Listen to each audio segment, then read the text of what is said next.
Welcome to the Grip Strip Podcast, episode Ronnie the Limo Driver. If you don't understand the reference, Josh, cover your ears because I'm going to go and do this. 69! 68! 70! Episode 69 of the Grip Strip Podcast. And if there is one driver that could win on episode 69 of a show for Ronnie the Limo Driver or just in general, Kurt Busch is that guy. And he beat his pouty little bitch of a brother on Sunday in the last race at what was Atlanta Motor Speedway, because whatever the hell they're going to make is not going to be what Atlanta Motor Speedway has been for the last 20 plus years. We'll talk about his win. We'll talk about his pouty little bitch of a brother running over Daniel Hemrick to win the XFinity, his last XFinity race, supposedly. I think he's going to do the Mark Martin and he'll still be running XFinity races until the end of time. But that is what it is. Austin Hill won a demolition derby at Knoxville Raceway. They called that a truck series race, but I don't think that was a race after the first segment. But we'll talk about all that. Marco Andretti won his first race in 10 years at Slinger Speedway over Luke Fenhaus, who should have a contract with some NASCAR team. And if he doesn't, I wish I had the money because I would sign that bastard because the kid is really, really good. 16, 17-year-old kid going winning the Slinger Nationals. Every driver that's won that damn race has done something. And he dominated their last Saturday, and just somehow or another on that last restart got passed by Marco Andretti. But Luke Fenhaus should be in a NASCAR vehicle of some sort, specifically the Stewart Haas Racing XFinity car, because the guy that's driving it sucks dick. But we'll talk about all that. We'll get into the roundup, which will go over Supercars at Townsville, Formula E at Brooklyn, which was pretty interesting in regards to the points. It wasn't interesting because really Formula E is not really that great at racing. We'll preview the IMSA at Lime Rock this weekend and the World Endurance Championship at Monza and the F2 and W Series at Silverstone before we get into the British Grand Prix, which will be the first Formula One race with the sprint qualifying format, where they will have qualifying on Friday and then a sprint race on Saturday to set the grid for Sunday and the British Grand Prix. Can Lewis Hamilton go and make a dent in Max Verstappen's lead at Lewis's house? We will talk about that, make picks, the whole bit. Cup and Xfinity at New Hampshire.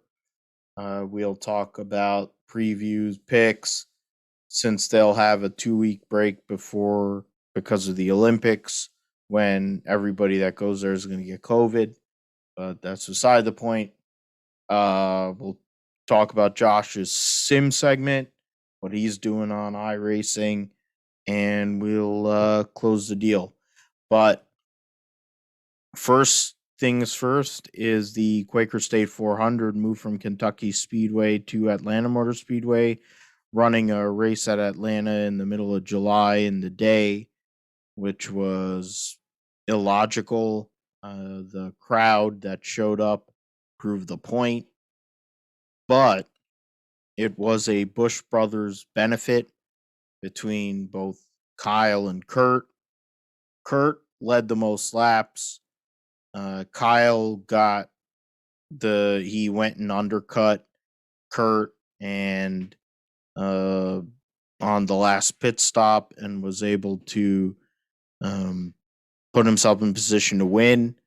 Ross Chastain did what a good teammate would do, which is go and hold up the leader because of the 550 rules package. It made it very hard to go and get around him. In turn, Kurt Busch went and made the pass that ended up being the pass for the win. It was a pretty interesting race if you just focus on the Busch brothers. Otherwise, it generally was a typical Atlanta race. But yeah, Kurt Busch got his one win a year that he seems to do every year for most of his career. In NASCAR, it's one thing to do what he's generally been able to do over most of his career, even though he's a douche. Josh, I guess I didn't go and throw to you. I went and did the whole preview. That's good. It's good. So I'm gonna go and give you the forum right now. Go and let us know what you're thinking, not only about last weekend's races, but the what you're gonna bring to the show, but also what Kurt Busch did to the NASCAR Cup Series point standings, because he just reset the whole bar.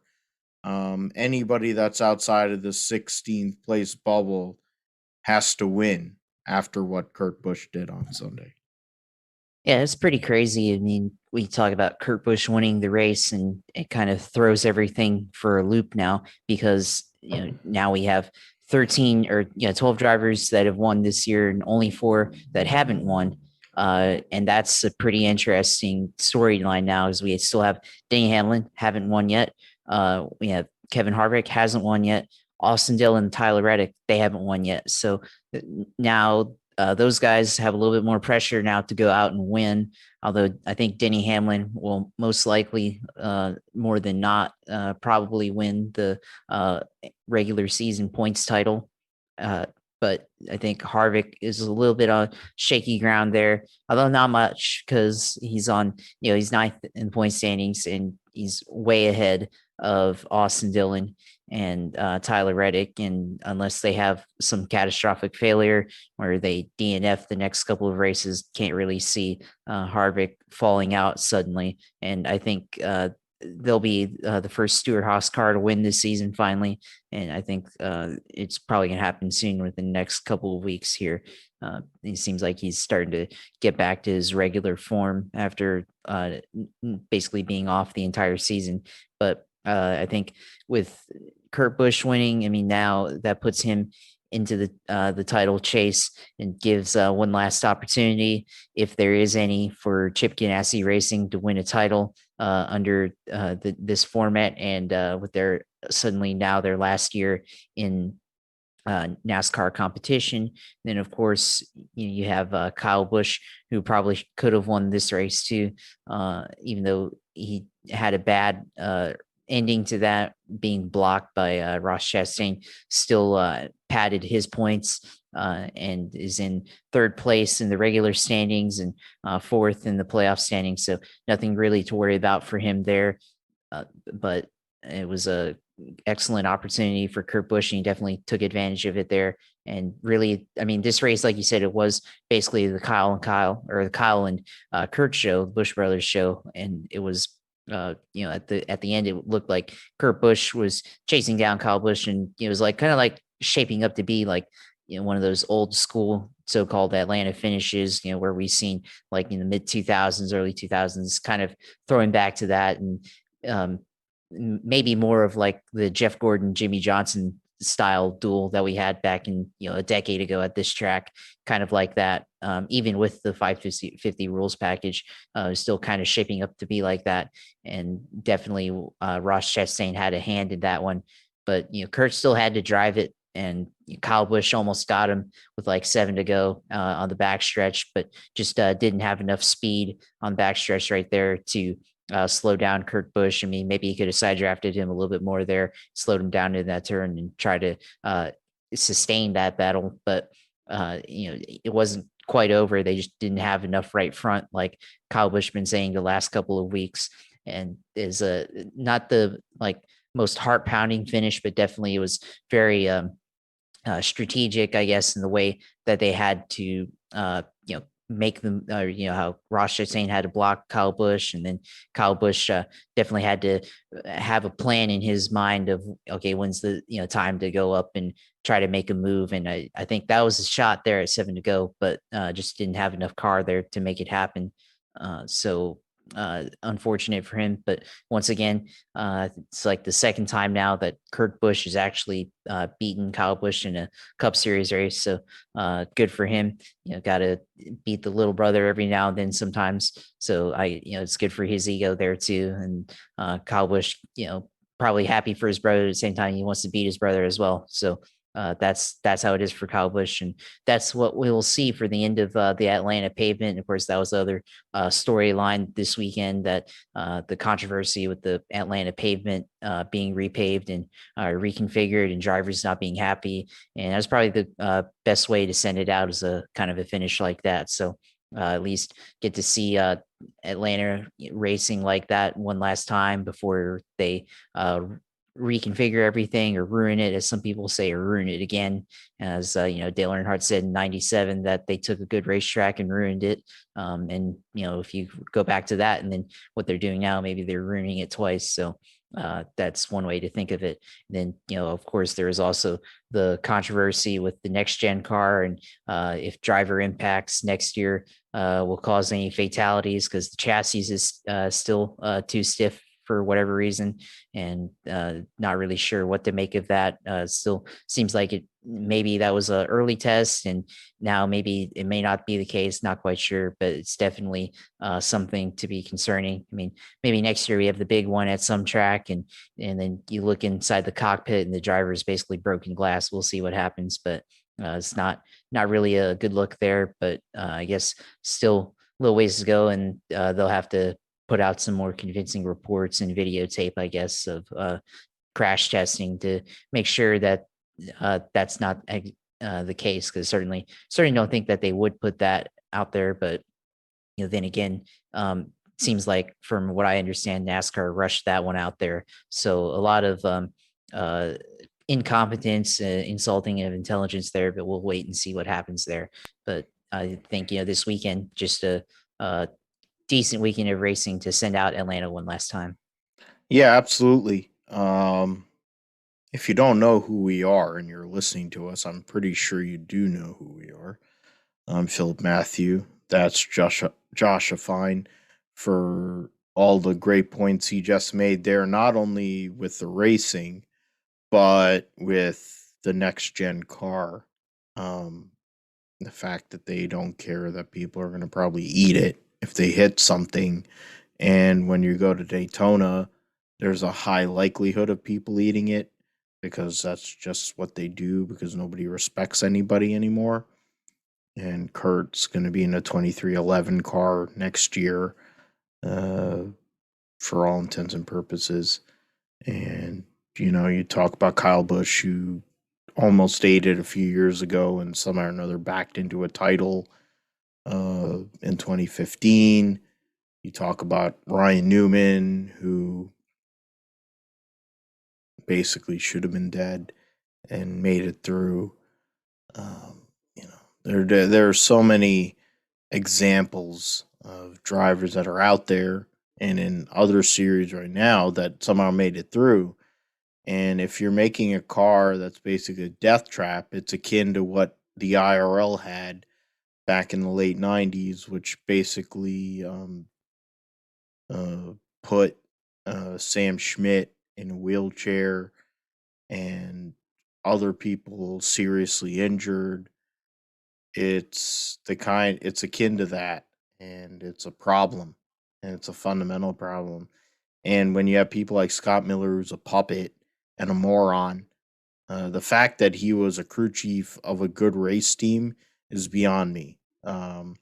It's similar to like how everyone talks about Larry McReynolds, how good he was as a crew. He wasn't that great of a crew chief. if you consider his bottom line results. Yeah, they won races. They were in a position. Never won a championship. You want to tell me, oh, he's a good crew chief? Chad Knaus is a good crew chief. Or Ray Evernham, even though he's a fucking pedophile, good crew chief. You know, like Hammond, good crew chief. Those are good crew chiefs. They won hardware when it mattered. They went and pitted cars. At least in Hammond's case, he pitted cars. Chad Knaus pitted cars. You know, that's good crew chiefs, not going, winning a few races, choking when it counts.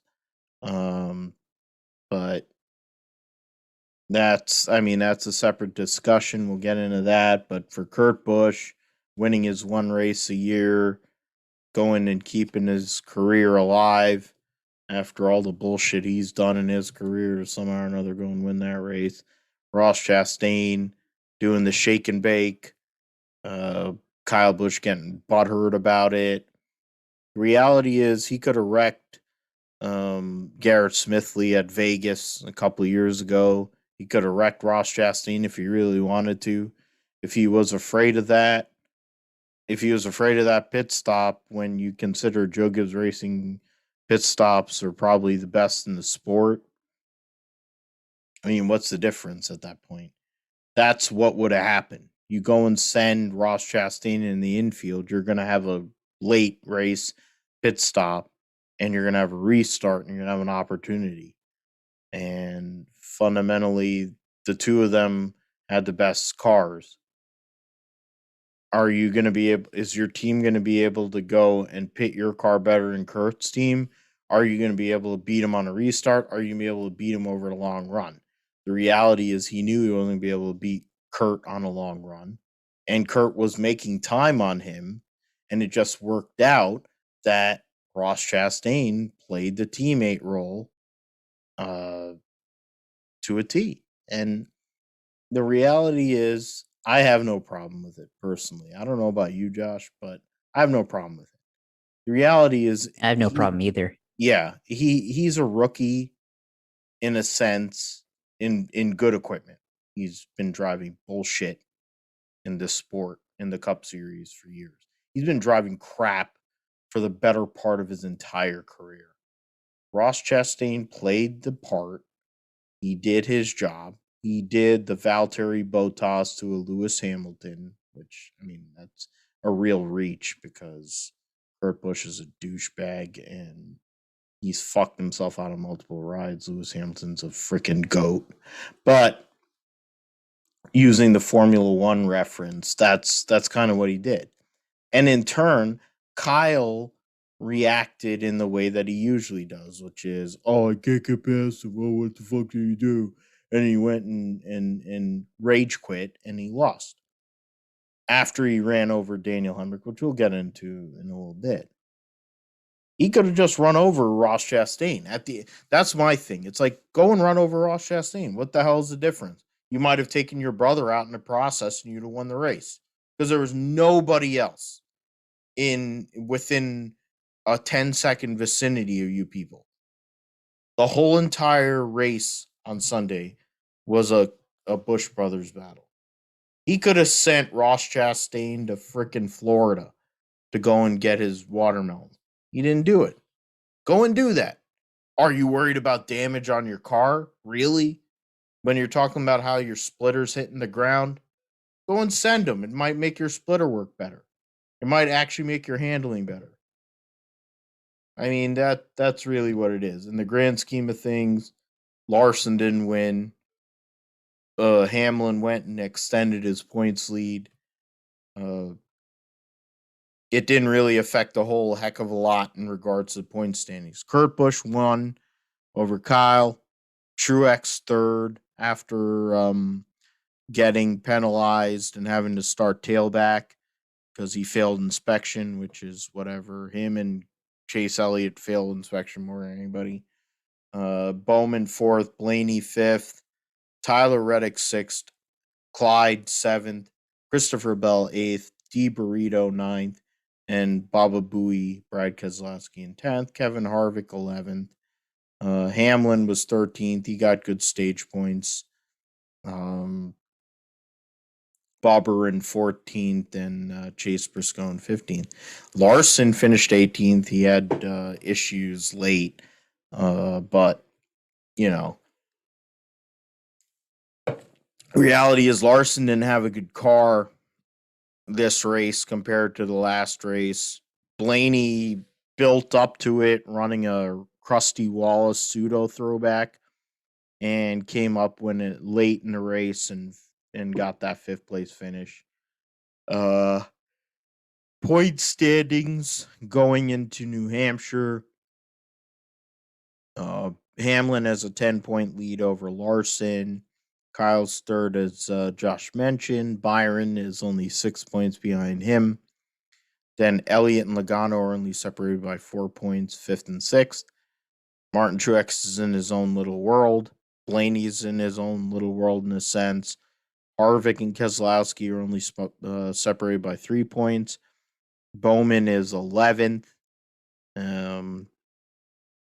Kind of in his own little world. Dillon, Reddick, Kurt Busch, Christopher Bell, and Chris Buescher is 16th. Of course, Michael McDowell it would get in ahead of Chris Buescher. So the fact of the matter is, what is it?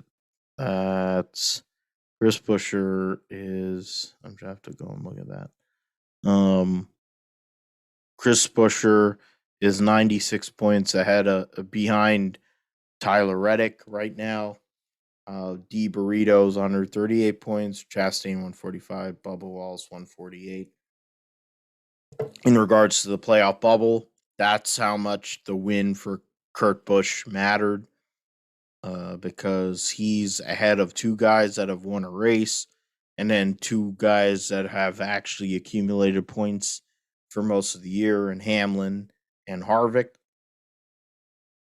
So if you're outside of the top 16 in points right now, which to be fair, there shouldn't be 16 drivers that make this playoff anyway. It should probably be 12, which would mean Michael McDowell winning the Daytona 500 wouldn't matter, which would be perfect because he sucks.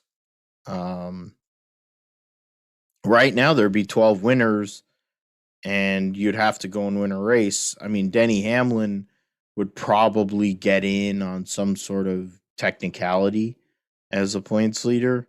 But honestly, if there was 12 driver chase, this would actually be really intriguing. It would make Hamlin and Harvick have to show up. All these other cars would have to really show up. It would make putting winning into a more worthwhile scenario. You make Cup 12, Xfinity 10, Trucks 8. It would actually make winning a little more valuable. But they don't know what the hell they're doing because they have people that don't know what the they all fuck. They're like monkeys fucking footballs. So it is what it is. I mean, it's basically basketball playoffs. This is basically the format. I mean, not even college. It's more of NBA playoffs because in the NBA, a lot of times mediocre teams with losing records end up getting into, especially the last couple of seasons, the way the playoff format over there is going. But a lot of times you end up having teams with even records or a couple games like below 500. They make it into the basketball playoffs in the NBA. So I feel like it's more like that because you have teams in NASCAR who are, I guess, equivalently the same, and they don't really compete that often. Maybe they get a top 10 here or there, top 5 here or there, and they're not quite all that consistent to really truly be a title contender. Like Tyler Reddick or Austin Dillon type drivers. They're not really that great, but they're in the position right now that they would make it into the playoffs if it ended today, and probably will make it into the playoffs. Seems how they're 100 points above the cut line, 96 points behind the Chris Buescher. So that's how I think of it. It's just you have a lot of mediocre teams kind of at the bottom of the playoff running order. That's a problem with the Cup Series format. where they go and put too many teams in. NASCAR has too many teams in, they have too many rounds. They had it right with 10 drivers, 10 races. It made sense. Um, I guess because of the elimination format with air quotes as I do it in the camera, where you're able to have more drivers, but there aren't 16 drivers that deserve to make the playoffs. As much as I like Tyler Reddick, they're not a playoff team. Um, Neither of the RCR cars are that great. I mean, Reddick has been generally better in certain spots than Austin Dillon's a fucking chode anyway, so fuck him. But um, like Denny Hamlin deserves to make the playoffs, sure. Harvick, for how mediocre SHR has been, he's been consistent all year. He deserves to make the playoffs, sure. Or not deserve. Like he could make the playoffs and make sense. So that would mean like right now, 14 drivers. I could deal with a 14 driver playoff over what the hell we have. It kind of is like, oh, you're making exceptions to the. It's like the point is there shouldn't be that many drivers. It should mean Kevin Harvick has to go and win a race. The guy's won nearly 60 races. If the MFer can't win a race, he shouldn't be in the playoff to begin with. It's the same way as Denny Hamlin. He's won like 40 plus races. He's in the same level as like Bill Elliott and all of them. Go and win an effing race. You're for Joe Gibbs Racing. All three of your teammates have won races. Two of them have won multiple races. If you can't win an effing race, there's a problem with you and your team. And you're going to New Hampshire. Both of those guys are great at New Hampshire. They'll have a 2-week break, and then they'll go to, I think, Watkins Glen. Neither of them have won there, but then you go to Indianapolis, which is a fresh slate, and you'll have practice. Michigan, which I know Harvick. I think Harvick has won there. If not, whatever. He won there last year. Oh, okay. There you go. Oh, yeah, that's right. He's won there 2 out of the last 3 years because he had his son there. And he put him in the passenger seat and drove around. So yeah. But it's a 550 race, so it's kind of a problem for SHR. But the the reality is those two guys, if they make the playoff, it isn't that big of a deal to me. There'd be people that might want to be butthurt about it, but the reality is if you're a fan of somebody that's outside of the top 16, you're kind of SOL anyway, because most of them haven't run well enough to justify their existence. 5 people that are Chris Buescher fans, sorry.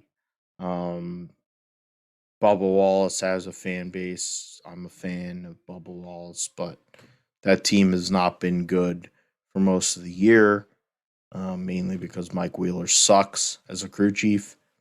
Daniel Suarez is super inconsistent, in large part because they can't keep gearboxes functioning on road courses. You think about Richard, he's always been inconsistent his whole entire career. That's part of what makes him Richard. He got away within the Xfinity series because it's the Xfinity series, but now he's been in Cup, can't do that. Ross Chastain, if there's one person that's outside of the top 16 that I feel could possibly go and do a Hail Mary, it's Ross Chastain. Why? Because he doesn't give a fuck. And that's what makes it great. He knows he doesn't have a job next year.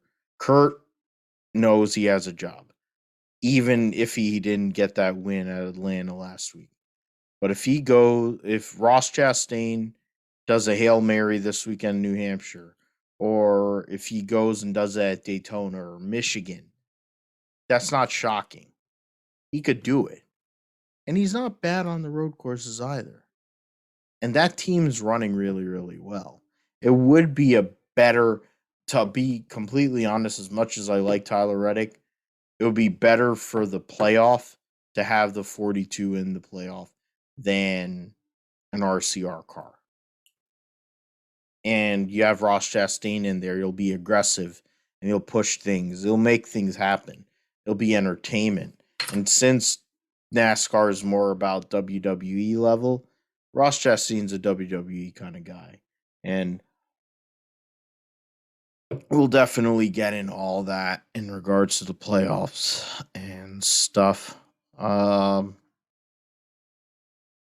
In regards to the Xfinity Series race, oh wow, Dawson Cram's gonna be driving for the Harmonator. That's a shame. As much as I like Dawson Cram, um, former guest on this show, Spencer Boyd will be driving the Jimmy Means 52. Kyle Busch won what is supposedly going to be his last Xfinity race, win number 102 for him after he sent Daniel Hemrick off his bumper, and Daniel Hemrick ended up being the last car in the lead lap. He led the second most laps on Saturday, finished 30th. We'll have Kyle Busch, Jeb Burton, Noah Gragson, Justin Haley, Ty Dillon in the 23, Brett Moffitt in 6th, Allgaier Clemens, Sam Mayer, and Austin Cindric in 10th. Austin Dillon filled in for Michael Annett, who randomly got hurt at Knoxville during truck practice, and then couldn't race in the truck race, and then also missed the Xfinity race. But somehow or another got a waiver. But no, what's his name? Josh Berry can't get a waiver, and Grant Enfinger can't get a waiver. But it's an argument for another day. Kyle Busch gets the win. It was basically Kyle Busch and Daniel Hemrick the whole entire day. Kyle Busch led. Kyle Busch, yeah. Like Hemrick, 97 laps. yeah, he led 97 laps. Hemrick led a good amount of the race after the stages, and then got sent by Kyle, which in turn allowed him to win what supposedly will be his last race of his Xfinity career. Cindric maintains his points lead. He's 74 points out of AJ Allmendinger. And Hemrick is third. Allgaier, Harrison Burton, Jeb Burton, 5th and 6th. Haley, Gregson, Jones, Michael Annett, who missed the race last week, is in 10th. Jeremy Clements and Michael Annett are Michael Annett, Jeremy Clements, Myatt Snyder are the top 12. Myatt Snyder is fucking god awful. I don't know why people aren't focusing on the fact that he's only 5 points out of Riley Herbst and he's won a race. That is an epic level of suck. He's only 8 points ahead of Brandon Brown right now. But the problem is Brandon Brown is 56 points behind Jeremy Clements for the cutoff. Myatt Snyder has no business being in this playoff. He sucks. If people didn't know that Myatt Snyder sucked at racing, he sucks at racing. To be in an RCR car and only be 5 points ahead of Riley Herbst, who can't drive a hot nail through snow, you really have to wonder about Myatt Snyder's abilities behind the wheel. That's epically bad. I mean, at least Jeremy Clements is consistent and he's been up there. Michael Annett sucks, but Jeremy Clements is a good enough driver to be ahead of him. But what were your thoughts, Josh, on the Xfinity race on Saturday, which saw Kyle Busch run over Daniel Hemrick and get his 102nd and what supposedly will be his last win in the series? I mean, I guess Kyle Busch really needed to go 5 for 5 and get the 102nd win so he could walk out of the series on a W there and run over his teammate. But he says it wasn't supposed to happen. And I mean, I guess, that's the story there. And once again, Daniel Hemrick has a chance to win a race in the Xfinity series this year and something happens to him. And I think, he probably wishes that Kyle Busch was going to have another race this weekend at New Hampshire, sixth race, I guess, because he probably would return the favor there. So I think Daniel Hemrick probably getting tired of having things happen to him. So maybe next couple weeks they'll change their approach or something and try and get a win because they're probably the best team in Xfinity that hasn't won a race yet.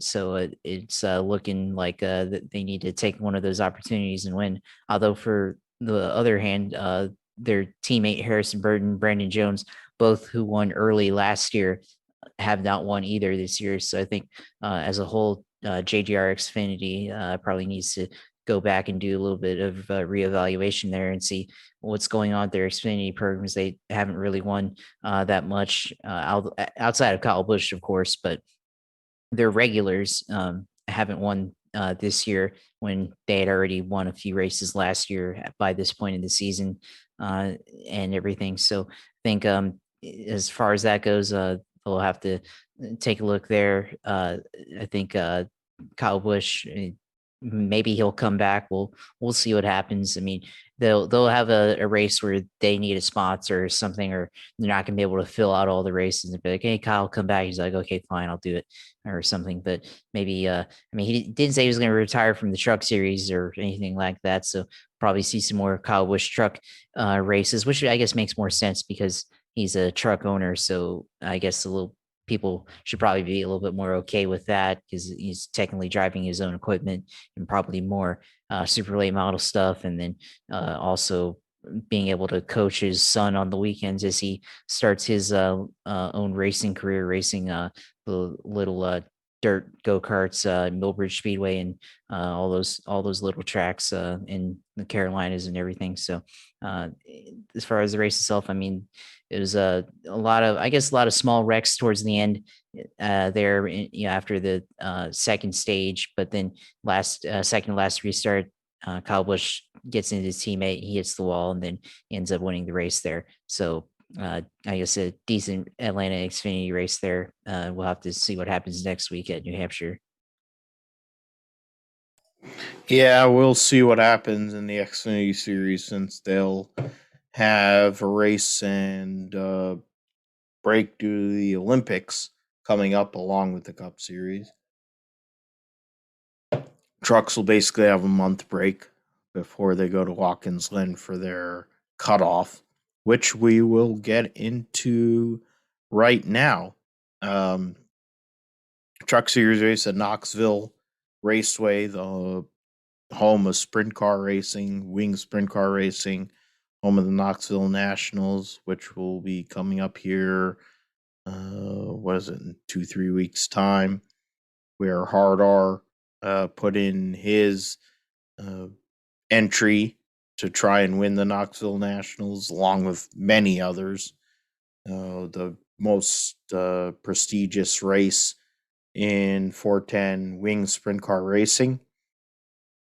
But this past weekend was the Truck Series, at least on Friday night, which saw Austin Hill, not noted as a dirt racer, come through after I don't know how many green white checkers, get the victory. I think Carson Hocevar was probably one of the best trucks, if not the best truck, along with Todd Gilliland. I'd be a couple other guys that were up there, but Hocevar was up there all day. He's been on the bubble for a while in regards to this playoff. I think he had a chance there to go and win that race, but unfortunately he wasn't able to. For him to go and lock himself into the playoffs. Austin Hill wins over Chandler Smith, who led 71 laps. Works out to be the most laps led. Todd Gilliland led the second most laps, and he finished fourth. In between that was Grant Enfinger. Derek Kraus finished fifth and ran into everything but the lottery after starting on pole. Matt Crafton, Ben Rhodes, 6th and 7th. Brian Brown for Rowdy Busch finished 8th. Tate Fogelman and Danny Bone, who I think also hit everything but the lottery, finished in the top 10. John Hunter Nemechek started tailback and finished 11th. Yeah, I mean, Hocevar only finished 16th after leading 17 laps and being one of the better trucks there. After the first segment, the track was one groove and very tough to pass, so there was a lot of beating and banging and sending people into the wall. It wasn't the greatest race in general, let alone one of the better dirt races, so we'll see. I think they're going to be back there next year, but they're going to have to alter the racetrack, maybe alter the format to make it more worthwhile to actually have to go and pass cars and do things to improve your position. Proving examples like Chase Briscoe, you're trying to make passes and make things happen, and he ended up going and I think breaking a transmission or wreck. He got involved in one of the big wrecks late in the race, but he also had other issues because he went up during one segment. He was in the top 5, and then thing of caution came out and it affected him. But yeah, Austin Hill wins a dirt race. Pretty unexpected for sure. Playoff standings are pretty much set. John Hunter locked in as the championship points leader going into the playoff. Ben Rhodes second, 10 points out of Austin Hill. Todd Gilliland fourth. Zane Smith, Matt Crafton, Sheldon Creed, and Grant Enfinger, Carson Osavar, Stuart Friesen. So Stuart Friesen has a 13-point lead on Chandler Smith. What would amount as the cutoff? Derek Kraus is 53 points behind Friesen for 10th and possibly going to make it in. We won't know until Watkins Glen, along with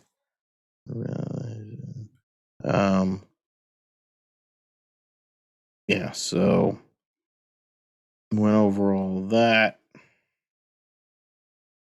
And the fact is, Truck Series, we won't know what everything means in the grand scheme before, race results and all that kind of comes through. We'll go over the SRX series from this past weekend, which saw Marco Andretti go and win a race. It's pretty rare to watch him actually go and win because he sucks, but he did at Slinger Speedway over Luke Fenhaus, which is a big deal. Fenhaus, who won the race at won the heat races at not just He won a Slinger, didn't he? Yeah. The Slinger Nationals. Yeah, he won. Yes, Fenhaus won the Slinger Nationals. Marco won the SRX on Saturday night. Let me just bring it up here. So the heat races, Marco Andretti won both heats and the feature. Fenhaus finished third in both heats and finished second in the feature race. Tony Stewart finished second in both heats and finished third in the feature. So basically, the whole entire night was about those three guys. Bobby Labonte finished fourth in both heats and fifth in the race. Miss Summer Jr.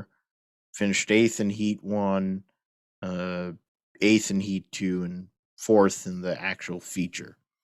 So Ernie Francis coming off winning at IRP, finished sixth in all three races. Paul Tracy threw a bitch fit and was looking for Haley Deegan because he wanted to look at her feet and because he's a pedo and because he sucks at driving.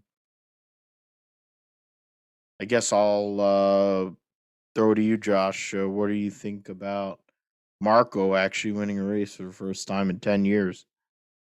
Yeah, it's pretty exciting racing there. Marco actually using the high line off of the restart, the last restart of the night, getting running. He talked about using that line to try and win the race, and that's what he did. And he had a pretty good battle there with Luke Fenhaus. They seemed like they were side by side against each other for like 20 laps there, 50 laps, however long it was, and nobody was giving an inch, and it was pretty exciting. And really have to appreciate this type of racing, this type of track for the type of racing you can produce. And it's definitely pretty entertaining to watch. And then seeing Tony Stewart there also try to get into it, mix it up. You had opportunity probably to go three wide, but that's definitely not the smart thing to do. And at one point, he passed Marco there, but later on, Marco got him back, and then it was just basically just a battle between Marco Andretti and Luke Fenhaus. And then for the most part, coming towards the end of the race, it looked like Fenhaus had the better car, and Marco was probably going to take second. But then, the caution with Haley Deegan getting into Paul Tracy there, that was what caused all the chaos at the end of the race. But allowed Marco Andretti the opportunity to go and win the event. So I think he's got to be, I guess, pretty thankful for her trying to go out and get into PT there. So which was able to give that chance for him. But for Haley Deegan, I mean, she's done a decent job in the series for kind of equally prepared cars somewhat, and racing against the drivers from best drivers from 2005 and all that. So done a decent job, and decided, I guess, to choose violence at the end, getting into PT. But that was a pretty entertaining storyline there. So the racing overall was pretty good. I mean, you were able to race side by side, drivers able to get into each other and save it. So it was a lot of entertainment, and looking forward to the next race here at Nashville. And unfortunately, it's going to be the last race because this race is the series is pretty good series to watch. And wish they had a few more races in the summer. Going into a little bit into August, and go around to some of the other short tracks, or even maybe going to some of the mile and a half tracks or something like that don't have any major races anymore, and showcasing what these late model cars essentially can do on all these different track types. Yeah, and that's the goal for SRX to have, I think, 2 races on dirt, 2 races on pavement of some sort, whether it's super speedway, speedway, then dirt rallying, dirt fish, and a whole bit to run a couple of rounds on the dirt. That would be the ideal schedule from Raymond, or at least that's what he said before. I don't know what his ideal schedule will be now, but we will see. Tony has the points lead going into the last race here at um, London E Prix or whatever. Nashville. Well, no, um that's for SRX. I was thinking of Formula E, but yeah, we'll see what Nashville brings this weekend. William Clyde Elliott the second will be in the race. Miss Hummer 2.0 will be in the race. It'll be the biggest field, I think, in current SRX history, which will be cool on Saturday night. Let's go over here. Wanted to mention Luke Fenhaus because he was so good. I think that's something to say about somebody who goes and gets seen on television one time and they go and get an opportunity in a big ride. There's something to be said about that, but we will see how that all goes. So Sauber is going to extend their Alfa Romeo naming rights, which means they're probably going to go and get rid of at least one of the drivers, if not both, in that scenario. Let me go over here. Okay. Gotta go that. So we'll get into the GSP roundup here. What is it called? Formula Supercars at Townsville. Yeah, so just bringing up the results here for what is it called? Let me bring it up here. Getting all kinds of buttons. Supercars at Townsville. Touring Supercars. Townsville Supercar. Original point for Wing Cup. Soundsville Supercars Van Gisbergen storms the pole. So that's what that was. And then they'll be running Townsville 2 this coming weekend.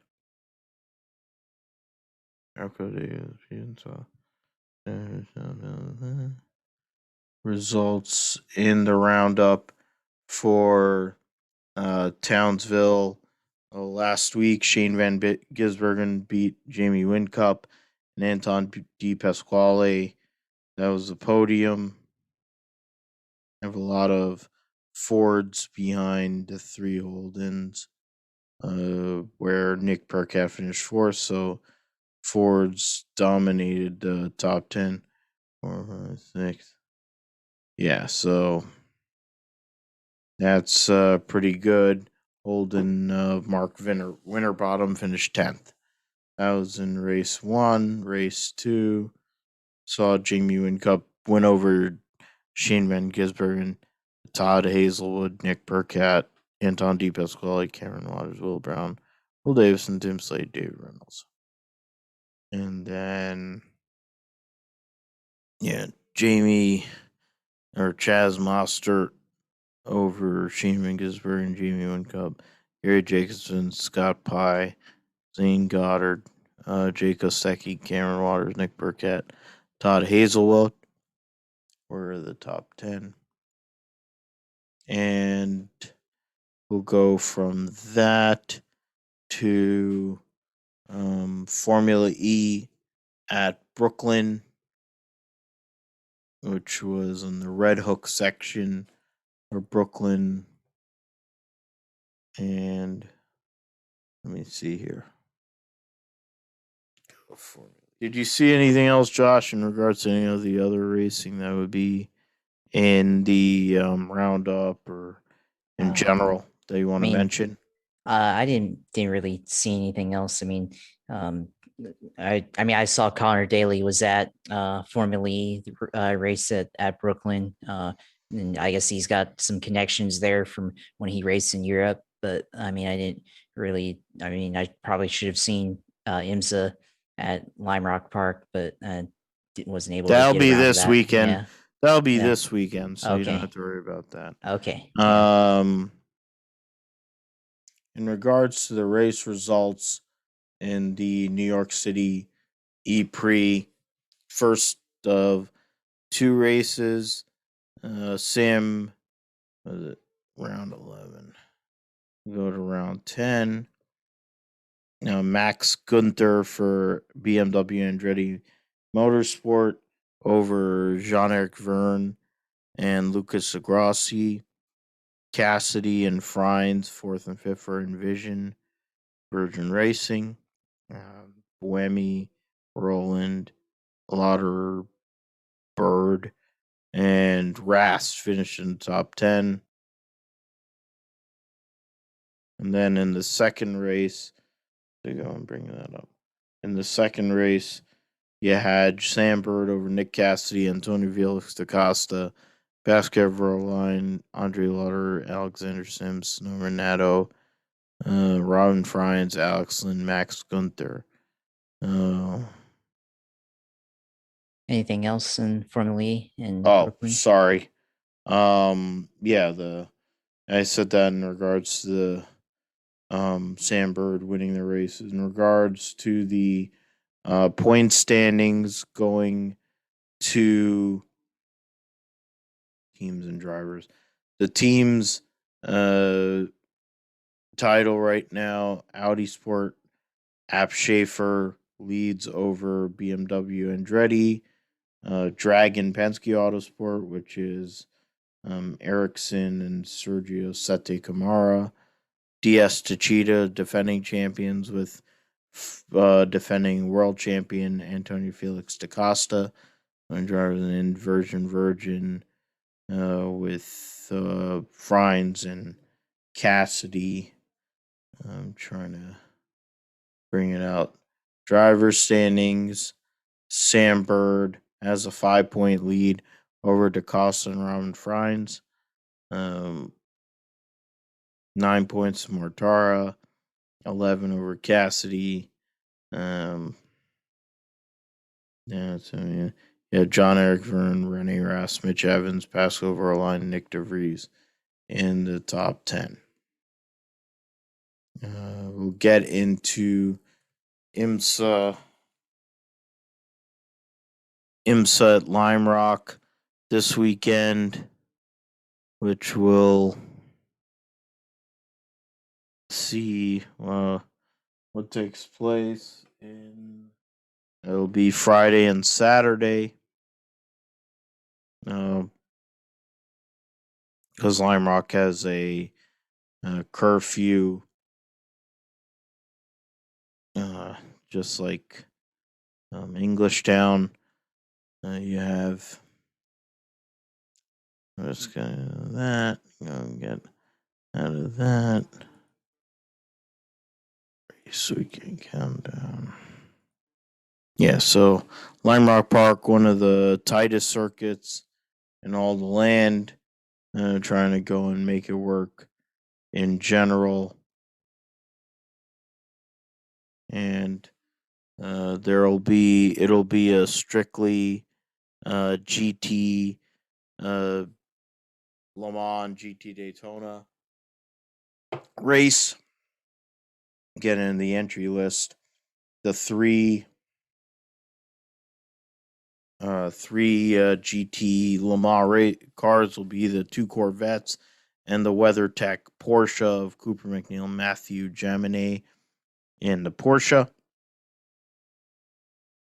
And then there will be the GT Daytona field of 14 cars, Sellers and Snow in the Paul Miller Racing Lambo, Zach Robichon, Lawrence Van Thorn, Pfaff Motorsports Porsche, Montecalvo and Veach, and Vassar Sullivan Lexus, Aaron Teelitz, Jack Hawkworth, Vassar Sullivan Lexus, Trent Hinman and Patrick Long on the right, Motorsports 16, GRT Grasser, Lamborghini of Misha Goikberg, Frank Pereira, for Roman DeAngelis and Ross Gunn and the Harder Racing Aston, Michael De Casada and Daniel Morad and the Allegra Motorsports Mercedes, Richard Heistand, Jeff Westball and the Carbon Audi, Potter Lally and the Magnus with Archangel Acura, Mark Miller and the Gradient Racing Acura, Kingsley and Farnbacher and the Compass Racing Acura, Rob Ferriell and the Catherine Legg, Team Hardpoint, Porsche, and then Robbie Foley, Bill Auberlin, and Turner Motorsports BMW. So there is that. I gotta go bring that up. In regards to Formula E in Brooklyn. Got into the IMSA at Lime Rock there. WEC will be at Monza for amounts to 8-hour race, I think. Gotta go and bring it up. Yeah, so got into the V8 Supercars schedule there. Standings. Getting into results. We had results there at Townsville, which saw. I think I did that, didn't Yeah, I? you did. Yeah. All right. So Monza. I was just trying to pull that oh, up I'm as trying to well. pull that. Yeah. Okay. Yeah. So World Endurance Championship. World Endurance Championship 2021 will be Monza this weekend.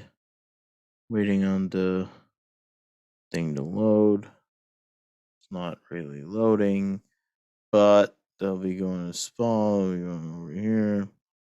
6-hour Monza. There will be, was it overall at the 0-1? You're gonna go there. Latest news: driver swap for this weekend. Last minute driver swaps. Going. You'll have Nick DeVries, Job Van Oitert, and the LMP2. Or Nick DeVries over for Job Van Oitert. Sarah Bovey will make her WC debut in the number 85 Ferrari. LMGTEM Max Rudel Project 146 Porsche. That's what I wanted. So there will be 37 cars this weekend. The 2 hybrid cars from Toyota, the Alpine, and then 2 Glickenhaus cars. So 5 LMP hypercars. Then there will be 12 LMP2 cars.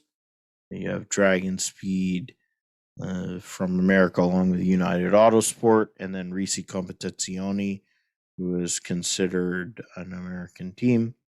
In GT Pro, the 2 AF Corsa Ferraris against the 2 Porsches. Then in GTM, there's 16 cars from that field there. Ben Keating will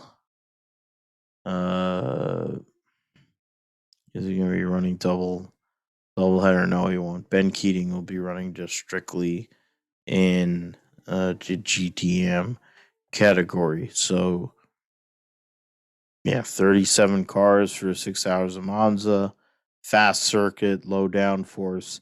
See if people can keep it out of the fence, considering how difficult the conditions will be there. The W Series will be running at Silverstone this weekend, and that'll be a tough test for all the drivers that are in the series in general. Yeah, that's what it is there. Go over here. F2 W Series. Trying to go and let's go there. So F2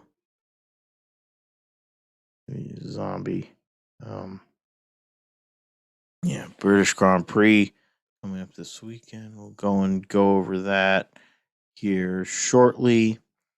F2 and W Series. I'm trying to look for F2 information. That'll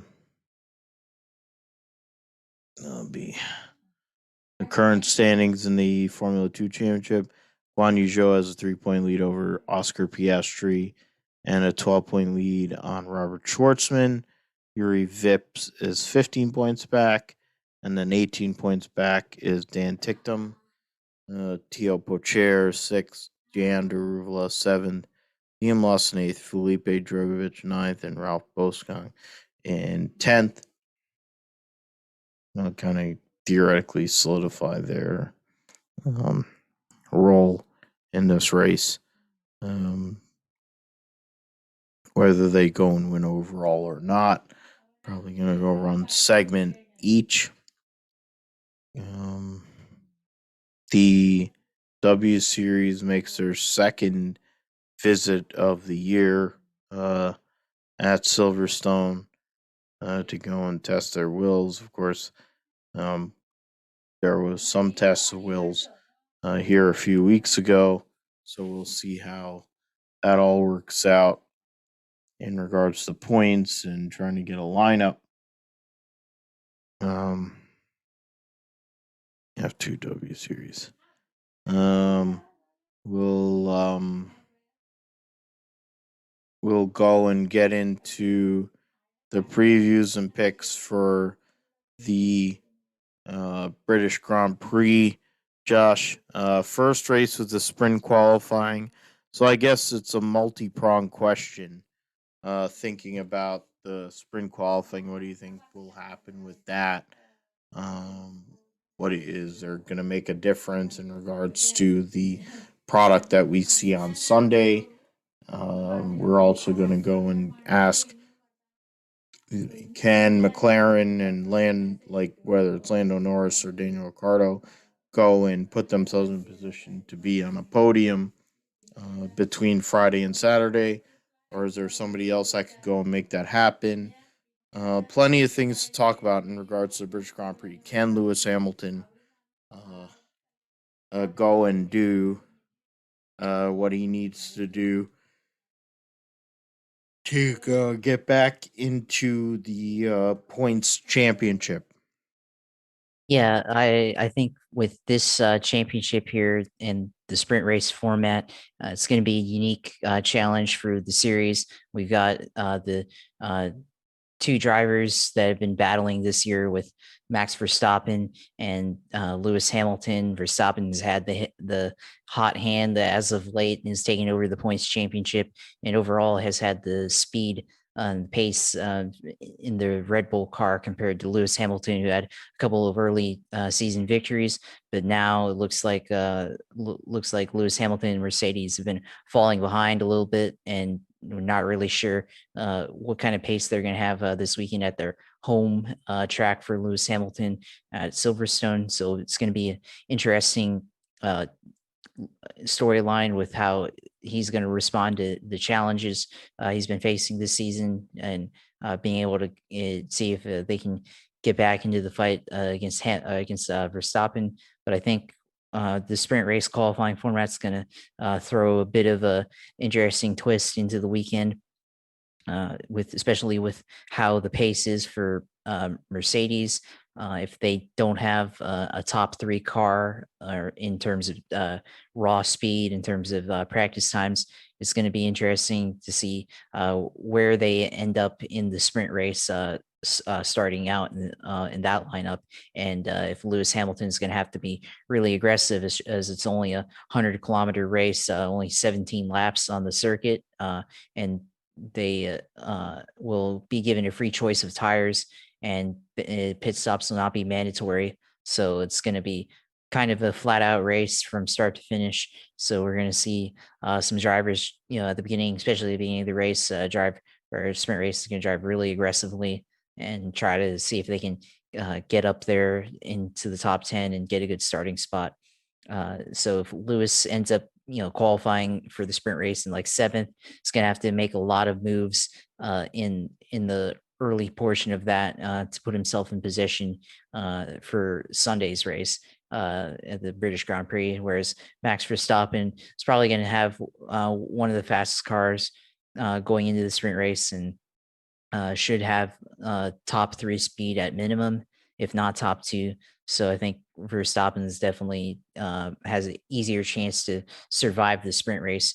And of course, there's always going to be chances of risk that you're going to have to take if you really value qualifying or the lineup where your placement on the grid is very seriously. So I think other drivers taking risks, like you mentioned, Lewis, or yeah, well, for Lewis Hamilton, he's gonna have to have a risk against Daniel Ricciardo and Lando Norris, like you mentioned earlier, Philip. And I think with this storyline with sprint races, I think Ricciardo definitely wants to have a chance to get a good qualifying spot, and I think Lando Norris does as well. So I think they can make moves at the beginning of the race to really I guess set the lineup or have surprising results, I guess, and put themselves in a position they otherwise wouldn't be able to. So I think you got to look out for that. And of course, you also have Aston Martin with Vettel and Lance Stroll. So they've had decent results, and then this season, and then Alpine Racing, with Fernando Alonso, Esteban Ocon. I think they're kind of another wild card team to watch with the sprint races, especially somebody like Alonso, who's a very aggressive driver, and especially in this kind of position, you can think of it for Alonso like he's definitely got a lot of experience with. When you go back to his oval experience in IndyCar, have a lot of restarts there compared to Formula One, where it's normally just the start. So especially with this being a short race, it's definitely kind of more fits maybe somebody like Alonso being able to race aggressively for only 17 laps to get a good grid position for Sunday. So I think just to reiterate, like Lewis Hamilton's definitely got a lot more to risk in the sprint race than I think Max Verstappen does, and it's all going to depend on how they come out onto the track, for first practice and first practice 2, and what kind of speed do they have for qualifying for the sprint race. Yeah, it's the sprint. There's only going to be 2 practices this weekend compared to the 3 that they usually have. Qualifying will be on Friday evening. They're in British BST, so it'll be probably Friday afternoon for us. Um, the qualifying session sets the grid for the sprint race, which will in turn set the grid for the British Grand Prix. Top 3 finishers will get mini points 3, 2, and 1. The winner gets the pole. Whether that's Verstappen or Hamilton's to be determined. If I'm Lewis Hamilton, I kind of want to win that sprint race, but I don't know what he'll do in qualifying. In qualifying as well, it'll be strictly soft tires the whole entire qualifying session. There won't be any deviation in regards to tire compounds. So that'll make it probably a little bit more straightforward in regards to who has the kind of pace they need to do on those tires versus having different tire compounds. And the reality is, it's Lewis's house. Is he going to go and win this world championship? Can he win this world championship?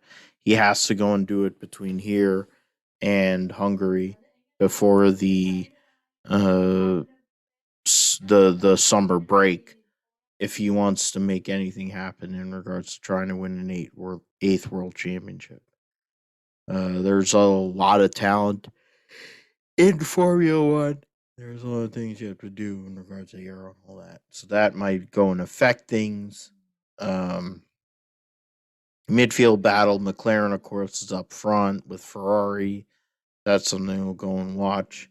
Um, you talk about Aston Martin, they're right literally next door to um, brand going to Silverstone, so they can pull whatever they want. But Silverstone's their home, so we'll see what they can do. I think McLaren's going to be able to respond for top 6 finishes.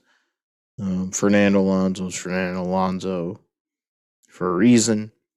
When it comes to teams after that, is what it is. I've had AlphaTauri for the last couple of races, and they haven't really done a whole heck of a lot. But it's a cheap selection relative to some of the bigger engine manufacturers. Yeah, we'll see what happens in regards to the racing this weekend, and if the sprint race makes any real difference to the overall product. We will go to the Cup and Xfinity race at Atlanta. Or, I mean, not Atlanta. We gonna make picks for F1?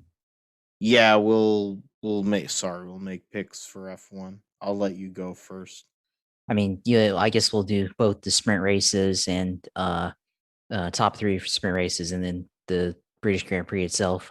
Sprint race, I think Max start or finish first, and then Sergio Perez second, and then third Lando Norris, and then the actual British Grand Prix. I'm gonna put Verstappen first.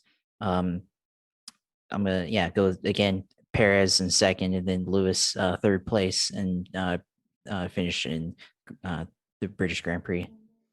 Yeah, I'll go with Ver Ham pair. So Verstappen, Hamilton, Perez in the Saturday sprint.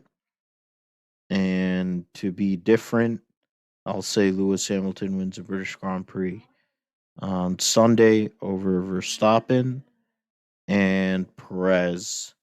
Or actually, I said it on the grid talk. I picked Lando Norris to finish on the podium.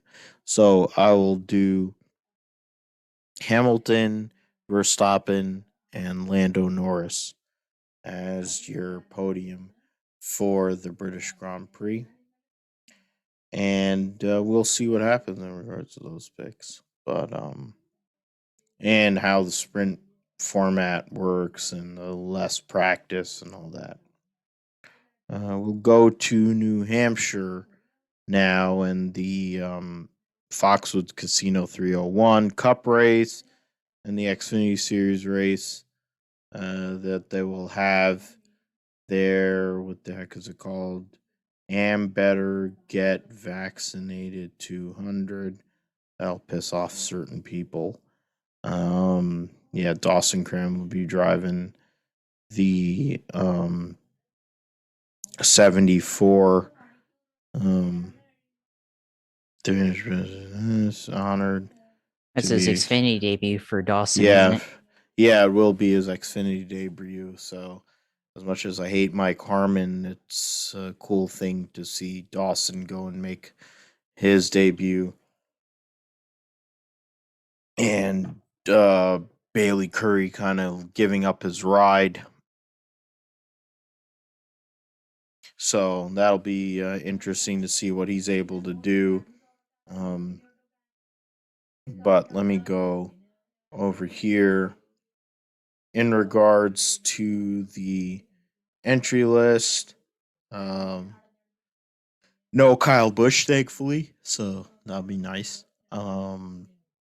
You got qualifying metric. Okay. No, you don't need that. Starting lineup. We can go and get that. Jeb Burton will be on the pole next to his teammate Justin Haley. Gagson and Cindric row 2. Allgaier, Allmendinger row 3. Moffitt, Clements row 4. Sam Mayer, Harrison Burton row 5. What was it? You have Daniel Hemrick in row 7 next to Christopher Bell. Then after that, Josh Berry will be in the number 1 for Michael Annett. So the fact that Michael Annett will miss multiple races and still have a waiver, I guess. I mean, there's been other guys that have been injured for multiple races, like Kyle Busch, Tony Stewart, and the like, and been able to make the playoffs. Buckshot Jones will be starting next to uh, Wi-Fi standout in the Northeast, Patrick Emmerling. Jordan Anderson will actually be driving the 31 car, so that's something. There will be 40 cars on the field. Chad Fincham failed to qualify in the 13 car. CJ McLaughlin, who will be a caution, along with Spencer Boyd, will be in the final row. I'll start in regards to picks to win. Honestly, think that Allgaier is going to win on Saturday, and if it isn't Allgaier, I'll get crazy and I'll say that Moffitt somehow or another puts it together and gets his first Xfinity Series win and theoretically backdoors himself into the Xfinity playoffs. How about you, Josh, in regards to the Xfinity race on Saturday? Well, New Hampshire is a flat racetrack, and we haven't really had a lot of flat short tracks on the Xfinity schedule this year. The only one that really comes to mind is Martinsville, and the person that won there was Josh Berry. So I'll do you one better on the crazy scale and say Josh Berry somehow wins this race, and he's basically back in the same car that he was in before. The 8 car is pretty good. I think better driver in the 1 car will show that it's just as good, probably. It's all built in the same shop. I mean, he's probably, he's got a different crew chief, but they'll figure it out. So I think Josh Berry goes out and surprises the field, I think, and goes out and wins this race. I mean, you'll have the regular contenders like Cindric and Justin Allgaier, Jed Burton, all those guys, but I think we'll see a surprise win in the 1 car with Josh Berry. I would sign for that so that Dale Jr. finally gets rid of one of the deadweight pieces of shit that he has, since he has deadweight in 2 of his 4 cars. I mean, to be fair, most of his drivers that he has are deadweight. That's why Josh Berry being in the car is a good thing, because the fact is his team is pretty damn mediocre. Otherwise, going and keeping daddy's money pieces of crap in the field. But we will see what happens with that. It'd be interesting to see if Josh Berry's able to take the 1 car, Travis Mack, or not Travis Mack, whoever the hell the 1 crew chief is. I forget who they are, because Travis Mack's on the 99. Speaking of Travis Mack and the 99, we'll get into the Cup Series race at New Hampshire, Foxwoods Resort Casino 301, which will see Kyle Busch and Martin Truex start on the front row, Elliott, Busch, row 2, Bowman and Hamlin, row 3, Blaney, Reddick, row 4, Bell, Larson, row 5, Keselowski, Harvick, row 6. Briscoe will be starting 19th for me as a fan. 37 cars, so nobody will be going home. You have Daniel Suarez will be starting 31st. Or Richard 29th, Nonak 28th. So shorter fields, less likelihood of having crazy lap cars and crazy things happening to go and affect the race in general. But the Gibbs cars are on the front row, and they have, Denny Hamlin there to kind of go and affect how things go. For me, or how about you, Josh? Who do you think is going to win? Who do you think is a wild card for Sunday's race at New Hampshire? Well, this driver is won at Loudon 3 times before, and he's known for being afraid of the lobster trophy, and he hasn't won yet this year. So I'm going to go with Denny Hamlin, finally getting his first career or first win of the season at New Hampshire, and solidify his spot in the playoffs and tighten the playoff field to 13 drivers and 3 drivers without a win. And then I think wild card. Let's go with I don't know. It's hard. We go with Cole Custer. Why not?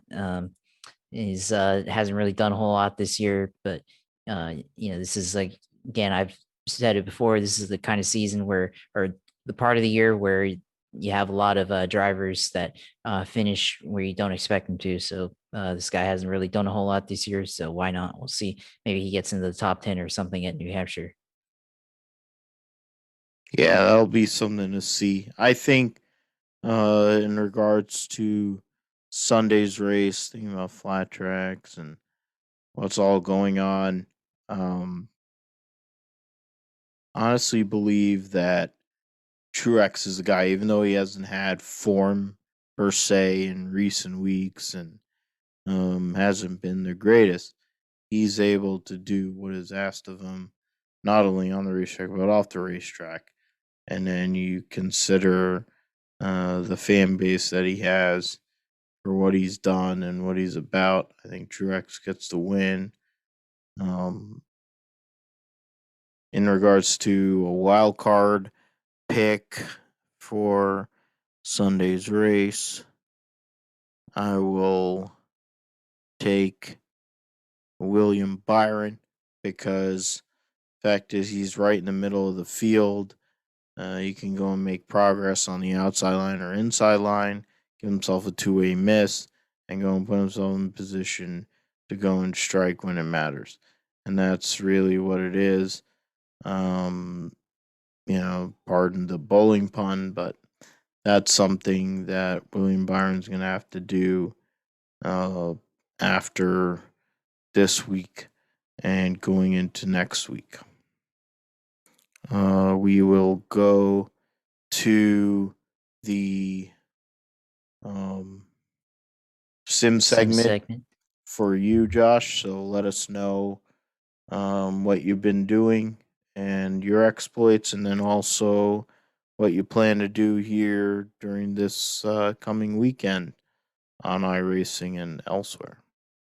Yeah, last week I did a little iRacing at Iowa with Indy cars. Had mixed results there.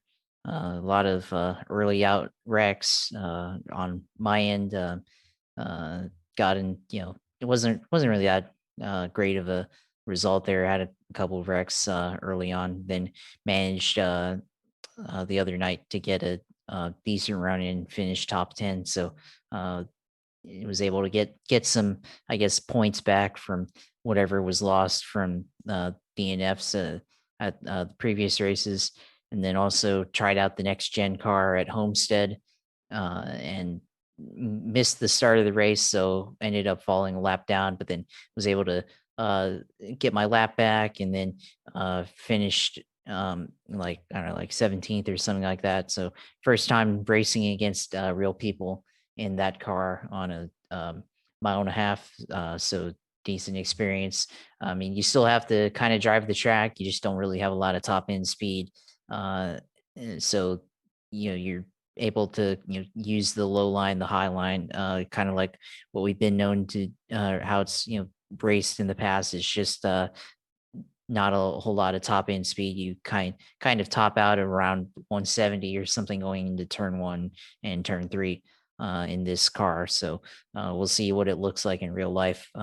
And then this week, probably do iRacing at Homestead with the IndyCar this time. So I like the IndyCar Oval Series. It's a decent series, and you really get a feel for the speed of the car and the the racetracks and all that stuff. And I like Homestead and the IndyCar as well, and it's a good racetrack, and definitely can utilize the high line and low line just like the stock cars, and lots of lane choice there. And then also NASCAR 87 car at Pocono, always a good track, and going to be able to go into turn one and downshift and back into third gear, and then shift into back and forth on the Long Pond Straight, and then tunnel turn, shift into third, and then you get into the turn three and downshift back into the third, and then pick it back up onto the main straight. So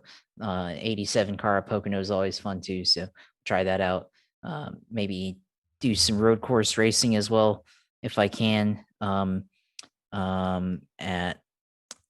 I don't know, at one of the, where's like looking at the schedule for this.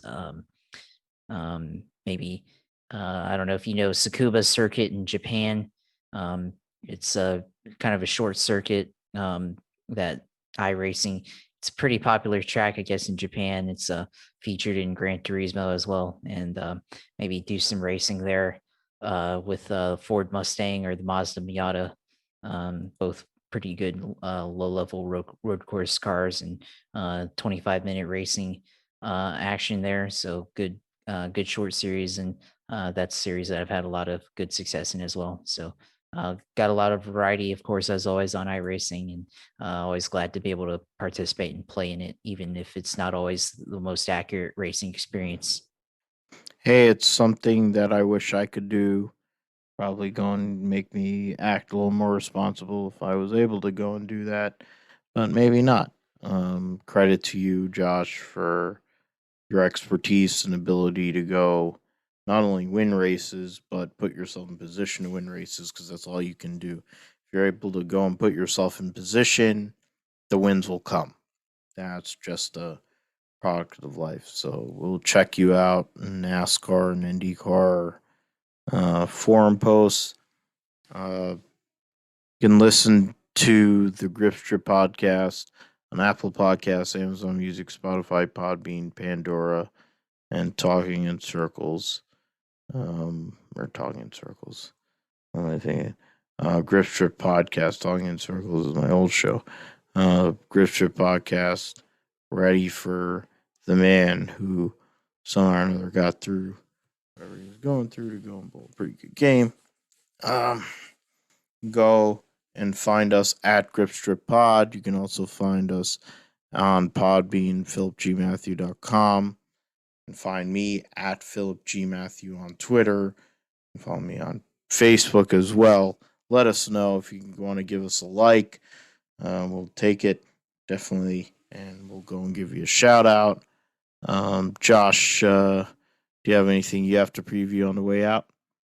I mean, I would like to. I mean, I haven't seen it yet, but NBA Finals going on right now. Like to see the Bucks close the gap, I guess, against the Phoenix Suns. I mean, I don't really tune into basketball until the finals, till the playoffs. So this is when I'll try to tune in and watch. So probably catch it after we finish up here. But look there. Yeah, I'm a Giannis, Suns guy myself, so yeah. I'm an old school Suns guy going back to Charles Steve Barkley. Nash, and Steve Nash too. Yeah. So see about that, and then of course, there's some rumors that UCF and UF gonna do some college football games in the future, like a 3-year deal where they're gonna do 2 in Gainesville and then 1 in Orlando. So got some UCF friends. So I have a little trash talk whenever that happens. It probably won't happen for it's 2021, so it probably won't happen until like 2027 and or 2031 2030 or something like that. So it's going to be hard. You'll be in your 30s at that point. Yeah. So I mean, I'll still like it, but then like it's hard to get. And my thing with these things is always it's hard to get excited for a series that's going to happen in basically a decade from now. Like I'll put it on the calendar and keep it in my back pocket for then. So we'll see. We'll see what happens, but that should be interesting. And then of course, follow me on Twitter at JP Huffine. Watch the iRacing streams, Twitch TV/UCLR2. We'll go up there and have it on there when we can. Go and watch and see what I do, see my racing, and try to let you all know when that's live. Generally try to do one or two races not live, so you get a feel for everything. Then you have one that's live, see everything that happens. So we'll see how that goes. But yeah, it's where you can follow me on the internet. Yeah, and Josh is a great driver. He's very cool, calm, and collected. Doesn't really get too fried out, just like he's on this show. Unlike myself, I have a problem with frying out in general because I like adult beverages. But either way, it's part of what makes the show have balance. Um, Thanks to you, Josh, as always, for being my bro and picking me up, even at my lowest and my weakest. Thank you for listening to the Grip Strip Podcast, episode 70. We'll be on next week. We'll talk about New Hampshire. We'll talk about uh, whatever NBA Finals, I guess. We'll talk about uh, the racing that took place this past week. We'll talk about that. We'll talk about Formula 2. We'll talk about the British Grand Prix, Formula 2, W Series, IMSA at Lime Rock, WC at Monza, Cup XFinity at New Hampshire. Anything else that's going on, we'll also talk about football. We'll start really getting into football here since we're getting close to training camp. Kay Adams returned from her vacation, so it's good for me because I love her. Either way, we'll get into all of that and anything else that's going on here in motorsports and in sports. Thank you for listening. Stay safe, take care of one another. Be cognizant of things, considering we're still not really out of the worst. So take care of one another. Stay safe. Take care. God bless. And we'll see you next week.